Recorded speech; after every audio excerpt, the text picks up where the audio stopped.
Oke, bismillahirrahmanirrahim. Assalamualaikum warahmatullahi wabarakatuh. Selamat malam dan selamat bergabung di acara webinar mengenal konsep routing pada jaringan komputer pada hari Sabtu 6 November 2021. Acara ini merupakan rangkaian tugas Teknopreneurship Teknik Informatika Universitas Trunojoyo Madura yang dibimbing oleh Ibu Ari Kusumaningsih selaku dosen mata kuliah Teknopreneurship. Sebelumnya, perkenalkan saya Willy Rafisa Bekti dari Teknik Informatika Universitas Trunojoyo Madura, Angkatan 2019. Sebagai moderator pada acara ini, jika saat proses penyampaian materi teman-teman ada yang ingin bertanya, silakan gunakan fitur raise hand dan aktifkan mikrofon. Materi pada webinar ini akan disampaikan oleh Kansa Dava Sulhasmi yang biasa dipanggil Dava.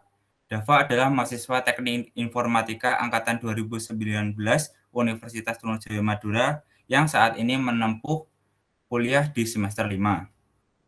Dava sebelumnya menempuh pendidikan di SMK 3 Buduran jurusan Teknik Komputer dan Jaringan.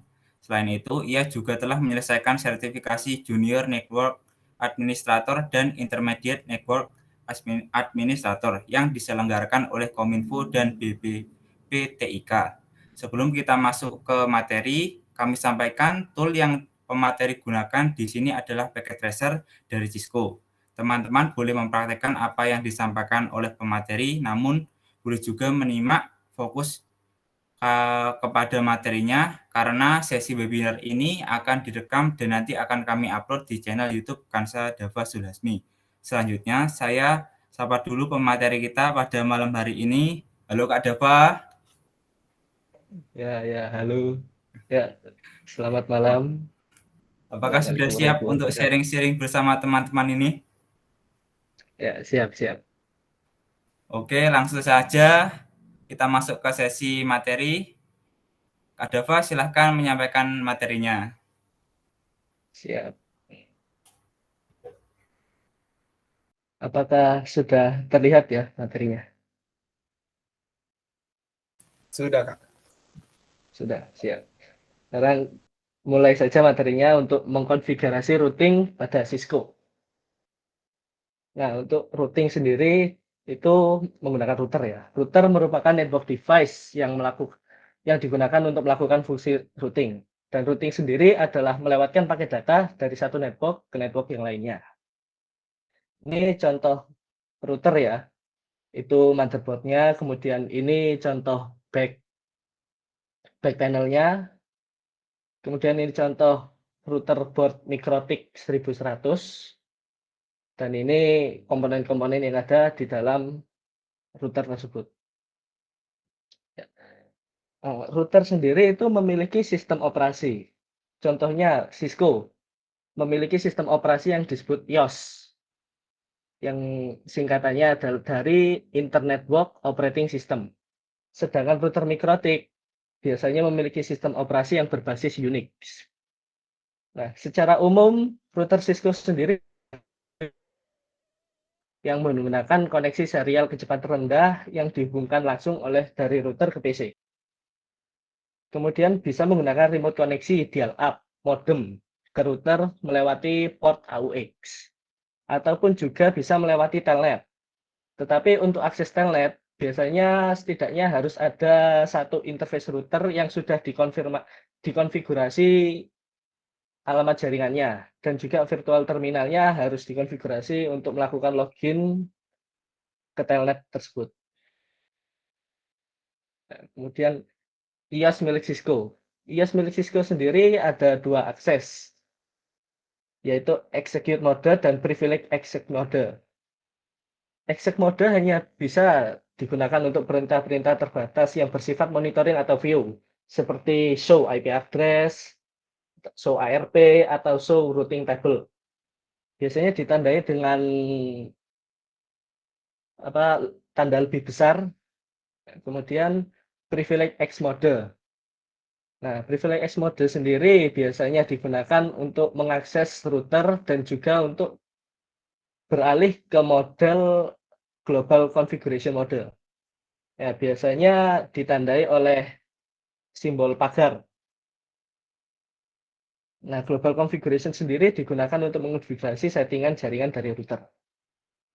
Ya, sekarang kita membahas algoritma untuk routing. Routing adalah proses di mana suatu router memforward sebuah paket data dari satu network ke network lain. Dan sebuah router memutuskan keputusan berdasarkan API address yang dituju oleh sebuah paket yang dikirim. Nah, tujuan dari routing ini tujuan utamanya adalah memilih rute yang menghubungkan target awal dengan target akhir dengan total delay setiap paket paling minimal. Yang dimaksudkan itu memilih jalur terpendek atau tercepat. Kemudian jenis konfigurasi routing. Ada routing statis dan juga dinamis.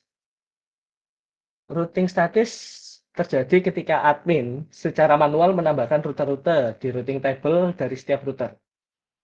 Sedangkan routing dinamis adalah ketika admin menggunakan routing protokol untuk menemukan network dan melakukan update routing table secara otomatis pada router sendiri.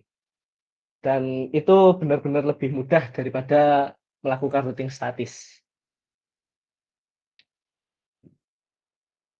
Nah, sekarang routing statis sendiri membutuhkan seorang administrator yang terus mengkonfigurasi router, dan kemudian router juga melakukan routing berdasarkan informasi yang dimasukkan administrator, dan baru routing bisa melewatkan paket data. Dan seorang administrator harus menggunakan perintah IP route secara manual dan berkali-kali untuk mengkonfigurasi. Ya, untuk routing statis sendiri, komennya adalah IP route, kemudian masukkan network ID dari tujuan, kemudian netmasknya, dan next hop address. Saya contohkan menggunakan Cisco Packet Tracer. Ini lebih baik langsung routingnya atau buat dari awal ya? Gimana, teman-teman? Ya, mungkin bisa langsung ke routingnya kakak. Oh, langsung ya. Oke. Kita pakai untuk mengakses Cisco-nya, kita pakai cara pertama ya, yang lewat port console. Sambungkan ke sini. Buka desktop, kemudian buka terminal, dan masuk ke routernya. Nah, ini ini merupakan contoh itu mode execute biasa. Kemudian untuk masuk ke privilege execute, kita menggunakan command enable. Nah, dan kemudian untuk masuk ke global configuration mode, kita menggunakan configure terminal. Terminal. Ini kira-kira kelihatan nggak? Kelihatan. Cuman sedikit lebih kecil untuk komennya. Oh, sebentar. Nah, gini ya. Ya, kelihatan kak. Siap. Terkonfig sendiri. Kita tadi gunakan routing IP root, network ID yang dituju, semisal ini di sini. Nah, 192.168.2.0. 192.168.2.0 dengan mask /24, yaitu 255.255.255.0. Dengan next hop 192.168.100.2. 100.2.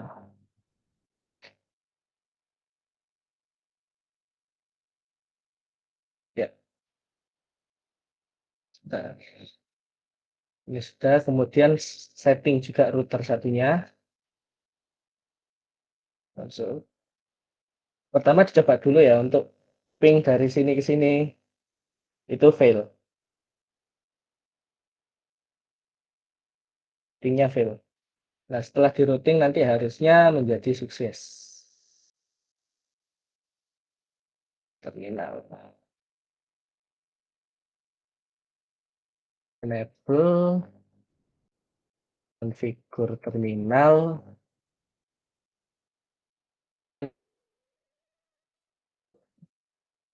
satu 192.168.1.0 dengan netmask 255.255.255.0 dengan next hop 192.168.100.1. Nah, dengan begini seharusnya routing sudah selesai. Kita coba. Nah, sudah successful. Sudah successful ya. Itu contoh routing manual, statis. Kemudian kita lanjutkan ke routing dinamis. Nah, routing dinamis seperti tadi yang saya bilang adalah routing yang dilakukan oleh router sendiri dengan cara membuat jalur komunikasi data secara otomatis sesuai dengan pengaturan yang dibuat. Jika semisal ada perubahan topologi dalam jaringan, maka router akan otomatis membuat jalur routing yang baru. Routing dinamis ini berada pada lapisan network layer komputer dalam TCP/IP protokol suite. Dan routing dinamis sendiri dibagi menjadi dua, yaitu interior gateway protocol atau IGP dan juga exterior gateway protocol atau EGP. Interior gateway protocol adalah routing protokol yang digunakan pada jaringan yang terletak dalam satu autonomous system yang sama. Autonomous system sendiri adalah sekumpulan jaringan yang dikelola dan dikendalikan oleh otoritas administratif tunggal yang menggunakan kebijakan routing internal yang sama. Contoh dari autonomous system ya seperti jaringan kampus, jaringan kantor, seperti jaringan misalnya di Fakultas Teknik. Nah, itu satu autonomous system. Nah, contoh dari IGP sendiri itu adalah RIP dan OSPF. Kita masuk ke RIP.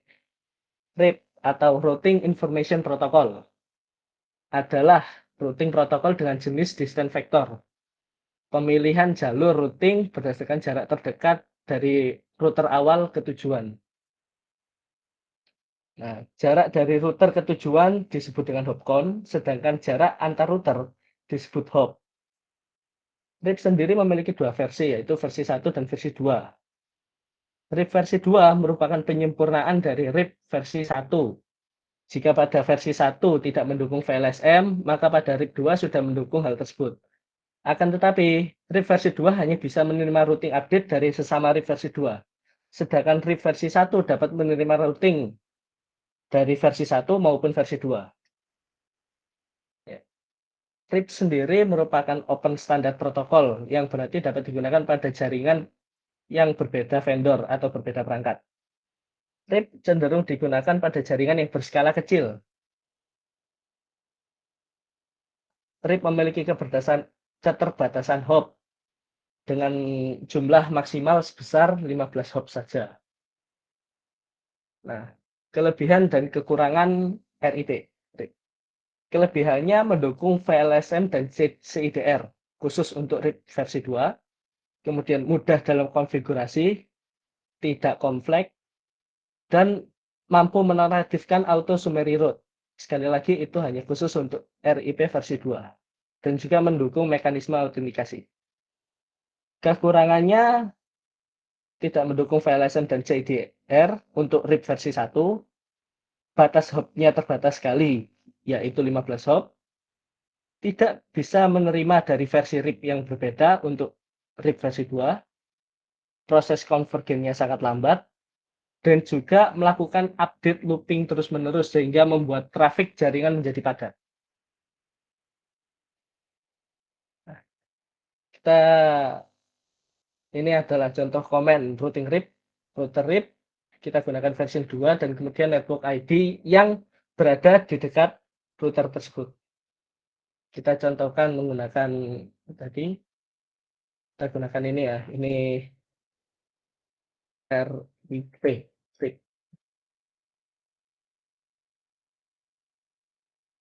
RIP konsolnya kita pindahkan ke sini. Bentar. Mana magnifier? Nah, terminal. Oke. Ya, untuk rute. Enable, kemudian configure terminal. Setelah itu masuk router RIP. Ini gunakan versi 2. Masukkan network terdekat dari router R3 ini, yaitu 192.168.200.0 dan juga 192.168.3.0. 192.168.200.0 networknya. Network. Nah, kemudian 192.168.3.0 dan exit.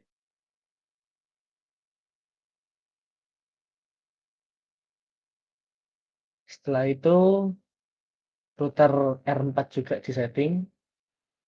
Nah, sebelumnya dicoba dulu untuk pingnya gagal, failed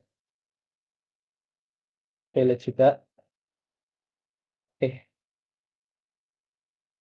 Kemudian kita setting juga router RIP-nya untuk R4. Enable, configure terminal, router RIP. Network 92.168.200.0 sama 4.0.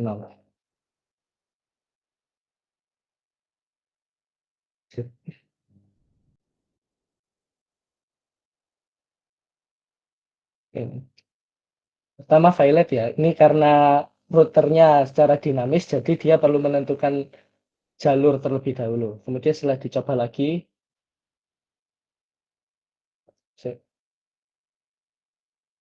simulasinya dipercepat.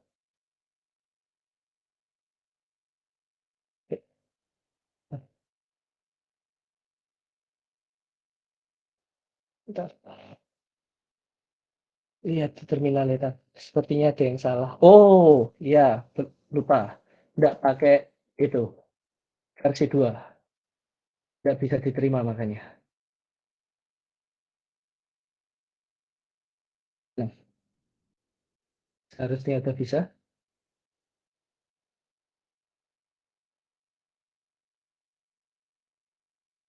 Nah, sukses sekarang. Pertama violet dulu. Kemudian dicoba lagi, sukses.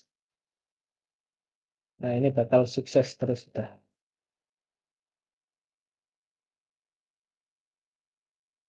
Oke. Untuk router RIP sudah selesai. Kemudian lanjut ke OSPF.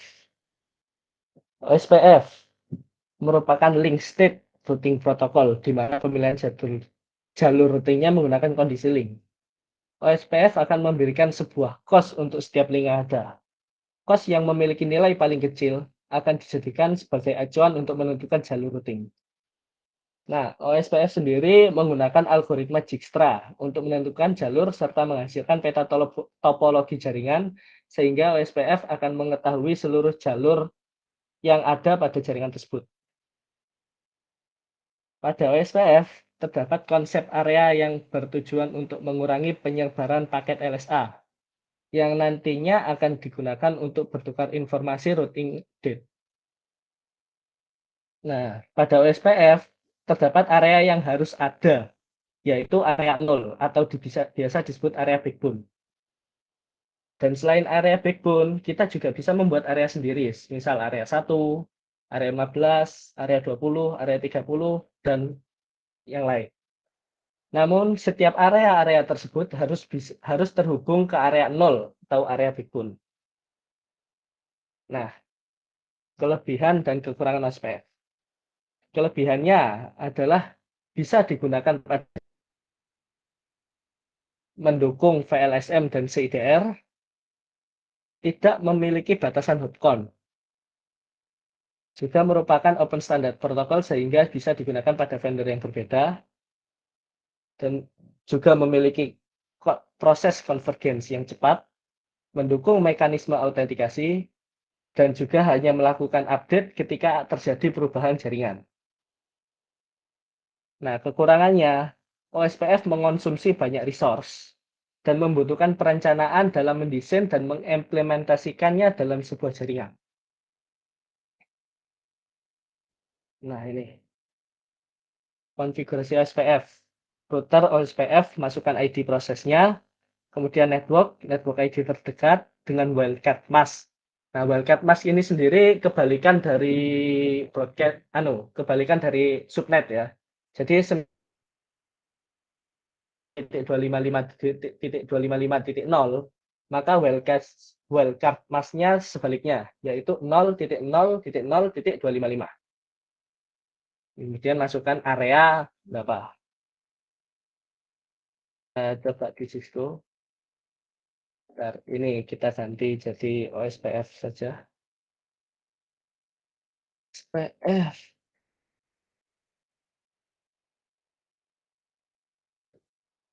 Sebelumnya tadi ada bekas routing statis.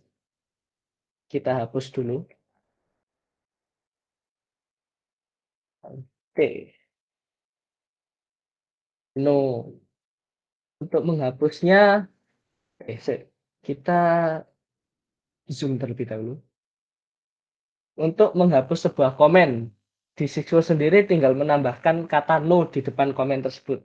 Seperti tadi, kita menggunakan IP route untuk melakukan routing statis, kemudian untuk menghilangkannya kita juga menggunakan IP route tapi depannya ditambahin no. 92.168.2.0 dengan mask 255.255.255.0. Oke. Sini saja sudah terhapus. Kemudian pindahkan ke satunya.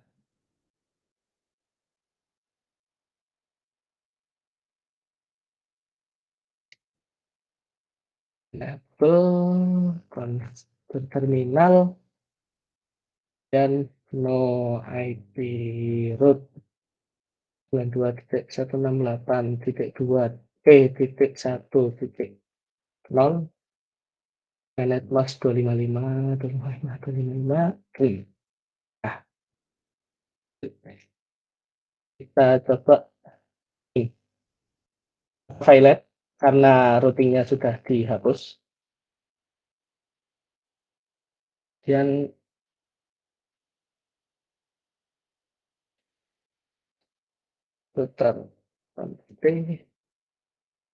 router OSPF proses ID-nya 1. Nah, dan network IP terdekatnya yaitu 100 dan juga 2.0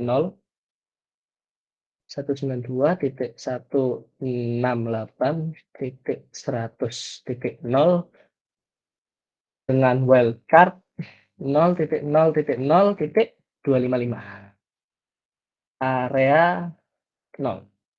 Nah, dan sama dengan IP 2.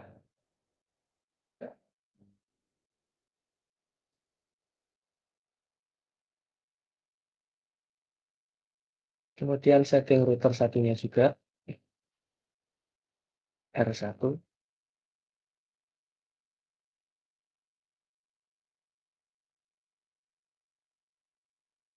Router OSPF proses ID 1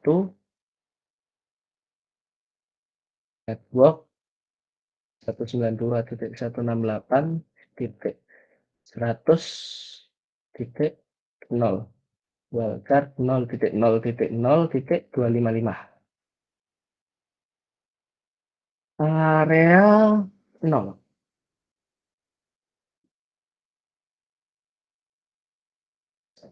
Nah, Seharusnya ini sudah bisa.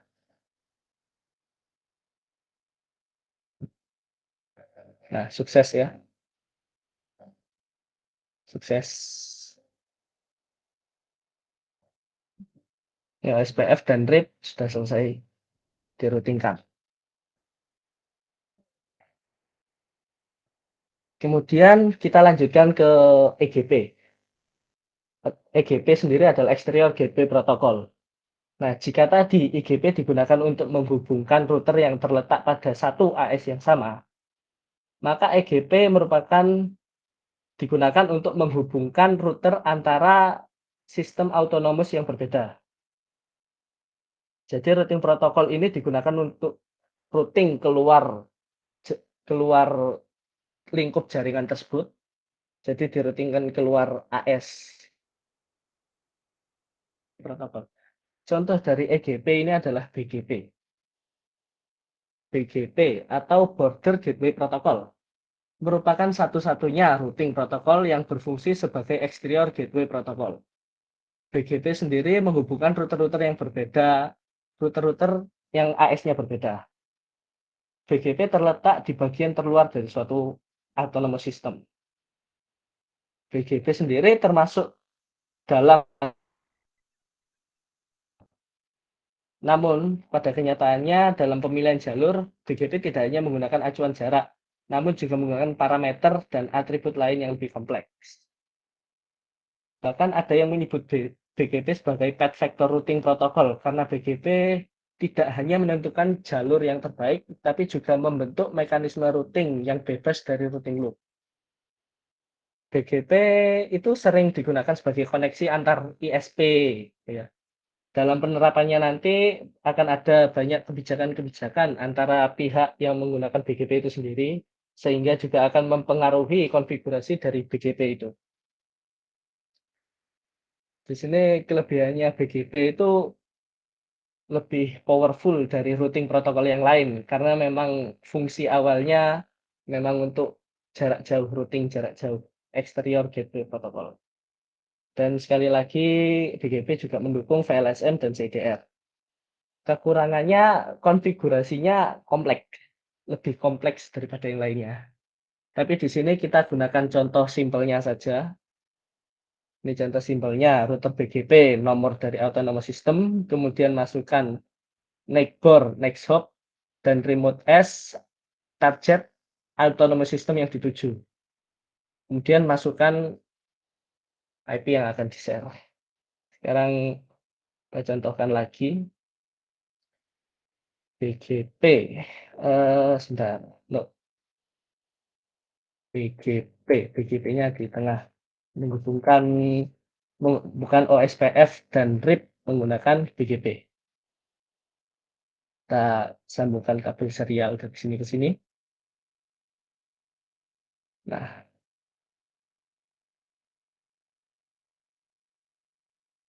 kemudian kita setting. Magnifier. Masuk terminal. Nah,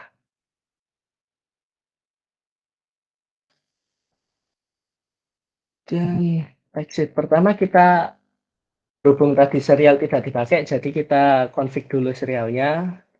Interface serial 2/0. Kemudian IP address-nya kita kasih berapa ya? Kita kasih 20.0.0.0/8 default.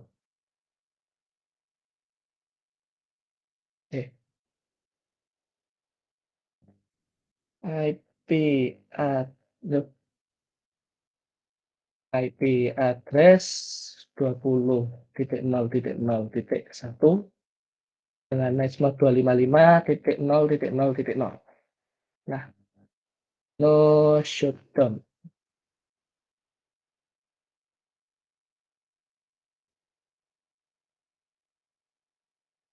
Ini disetting juga biar nyala.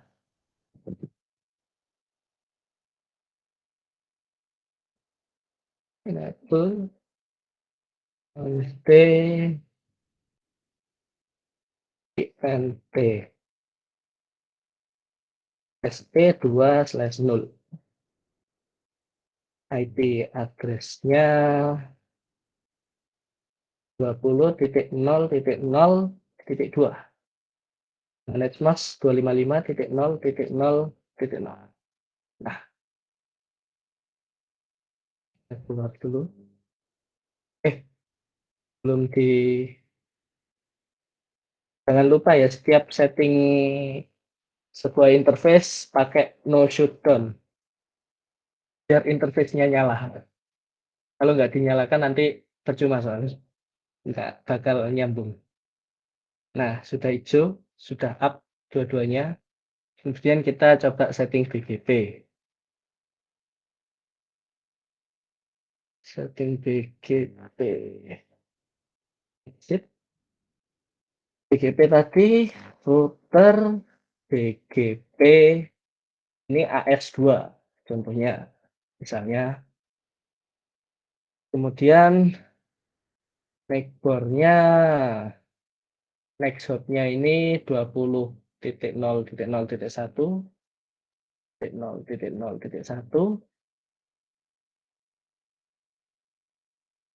remote S1.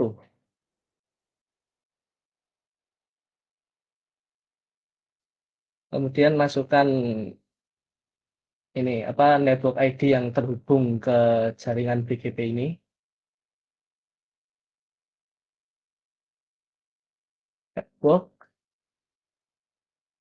192.168.200.0 dengan mask 255.255.255.0. Ya benar. Oke. Nah, kemudian masukkan tadi juga dan juga yang 4. Ah, sip.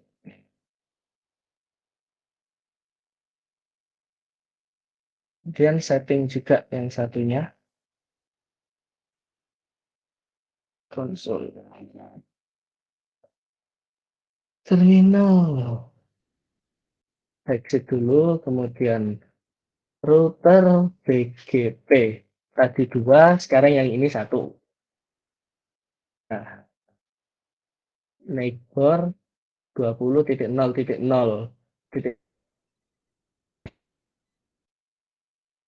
Hingga sini. Ini 20.2. Remote S2. Karena tadi ini kode bikinnya 2 ya. Jadi remote S2. Nah, nanti ada ini peringatannya neighbor-nya up.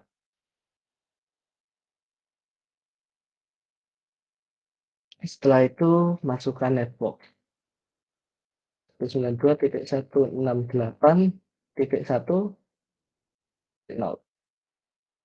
dengan mask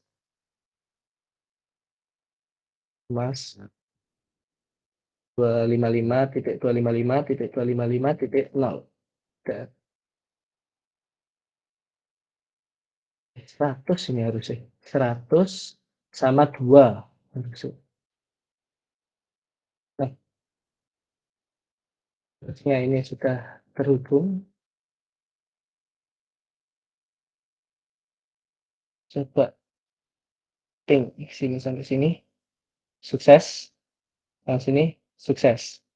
Nah, ini sama sini akan failed. Di pojok sama di pojok juga akan failed. Mengapa?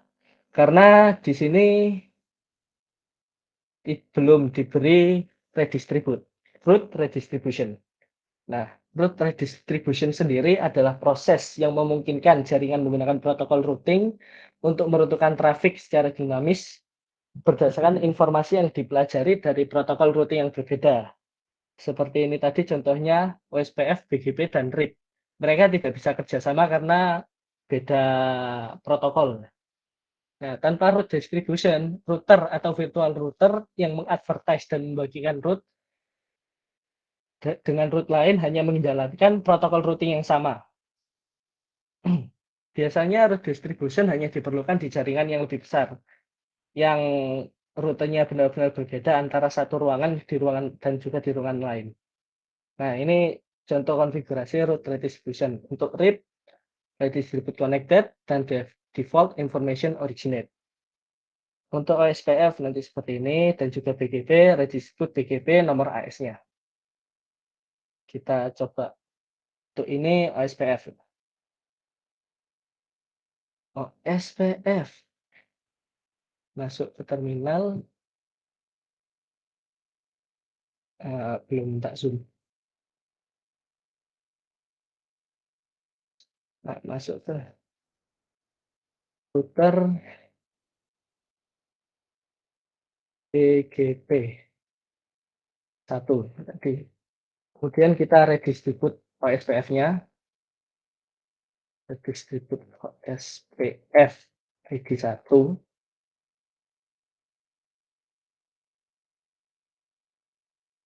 Kemudian juga masuk ke 1. Redistribute. Itu tadi BGP. BGP 1. Oh, lupa. BGP 1 subnet. Nah.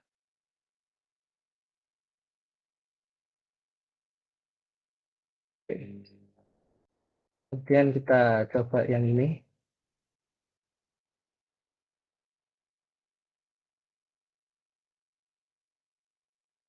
Soalnya belum refresh ya. Nah, refresh. Masuk ke router RIP. Router 2. Oh iya, ini juga belum tak routingkan ya.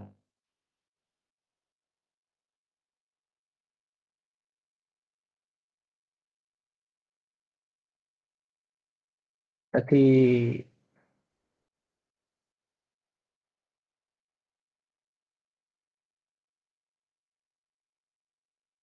ini redistribute connected sama default information originate.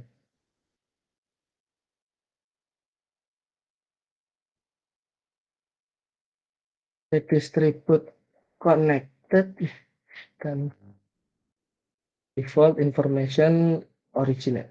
Nah.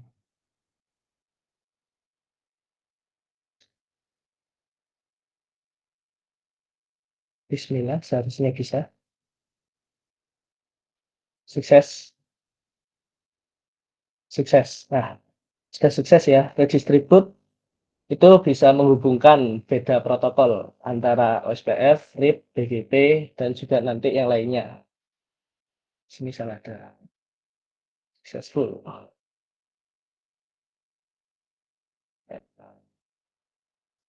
Nah, itu tadi konfigurasi routing pada Cisco. Terima kasih. Apakah ada pertanyaan? Ingin bertanya kakak. Ya, silakan. Saya, jadi yang kita gunakan ini apakah gunakan IP ya tadi kak? Soalnya kita kan pakai TCP/IP ya katanya tadi. Iya, kita pakai IP address ini tadi. Ya, ingin bertanya kakak, ini iya. Tipe IP-nya tuh apakah kelas A, kelas B, atau kelas C gitu kakak? Di sini sendiri ya untuk antara OSPF tadi, untuk OSPF-nya ini dan juga RIP-nya saya menggunakan tipe C karena itu yang biasanya default untuk jaringan jarak dekat LAN, biasanya pakai Type C, tipe C. Nah, untuk BGP-nya saya tahu yaitu tipe A. Ya, apakah menjawab pertanyaannya tadi Mas? Ya. Mas Gabriel? Ya. Baik kakak, terima kasih ya kakak. Ya. Ya. Apa ada yang lain tentang routing atau tentang Cisco, tentang IP? Saya ya, mau nanya. tanyakan saja lah. Ya silakan, Mas. Maksudnya Oke. proses konversi itu yang mana ya? Di RIM Proses kan itu. Oh ya, lanjut. Oke. Proses converse sendiri itu kayak proses routing, proses menentukan jalur. Jadi kalau dalam sebuah jaringan besar yang sebenarnya itu kan juga banyak jalur routing gitu loh. Nah, converse itu cara untuk menentukan jalur tercepat. Jadi sebelum dia ngirim itu kayak dia itu mengirim paket ke semua jaringan gitu loh. Jadi kayak di broadcast. Nah, itu nanti dicari siapa yang sampai lebih cepat. Nah, itu nanti jalur itu yang digunakan terus-menerus. Itulah alasan kenapa setiap tadi kita ngeping yang pertama selalu valid. Karena itu mengirim atau mencari jalur tercepat. Ya, itu adalah convergence. Apakah menjawab pertanyaan, Mas? Ya, menjawab. Terima kasih. Ya, siap. Sama-sama.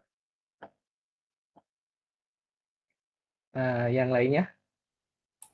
Mungkin teman-teman yang masih kebingungan bisa bertanya atau mungkin bisa ditulis di kolom komentar.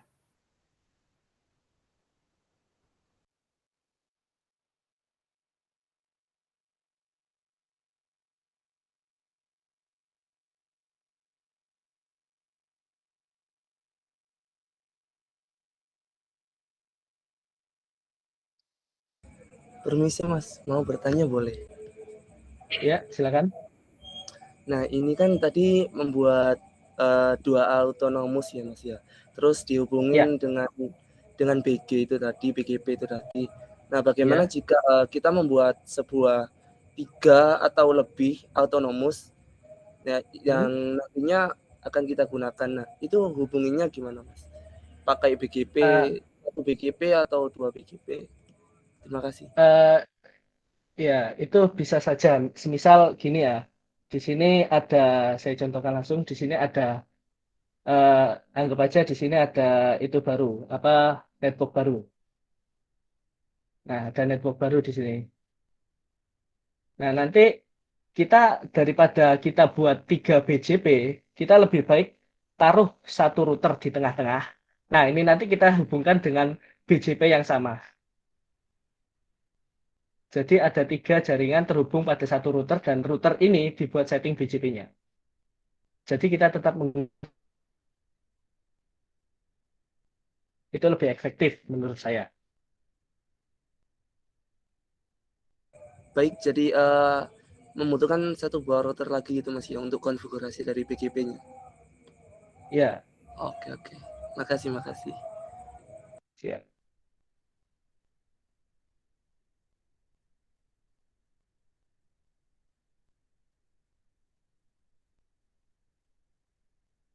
Ada yang lain?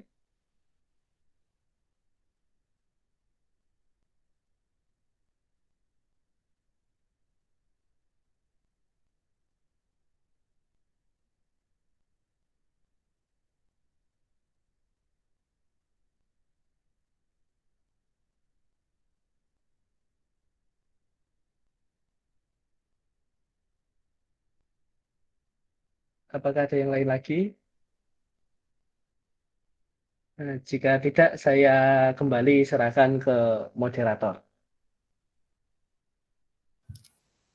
Baik, Kak Dava, kalau tidak ada yang bertanya lagi, kita tutup webinar pada malam hari ini. Oke, ini sudah jam 20.46 WIB. Sepertinya tidak ada yang mau tanya lagi ya, Kak Dava. Oke, baik teman-teman. Jika misalnya ada yang mau ditanyakan lagi, ya silakan kontak saya. Rata-rata udah punya kontaknya semua di sini kan. Ya, silakan ditutup, Mas Willy. Oke, baik teman-teman, sampailah kita di penghujung acara. Terima kasih atas kehadiran dan antusiasme teman-teman pada acara ini. Sebelumnya kita akhiri acara ini. Oke, langsung saja ya. Kita masuk ke sesi selanjutnya, yaitu sesi dokumentasi.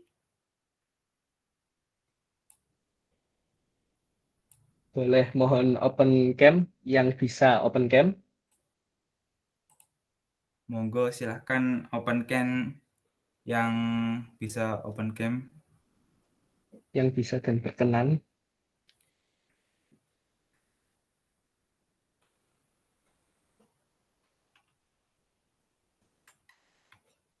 Oke, saya hitung ya. 1, 2, 3. Oke, bisa ganti gaya lagi. 1, 2, 3. Oke, terima kasih atas partisipasinya. Baik, teman-teman, saya akhiri acara webinar pada malam hari ini. Saya Willy Rawisa Bekti undur diri. Wassalamualaikum warahmatullahi wabarakatuh. Waalaikumsalam warahmatullahi wabarakatuh.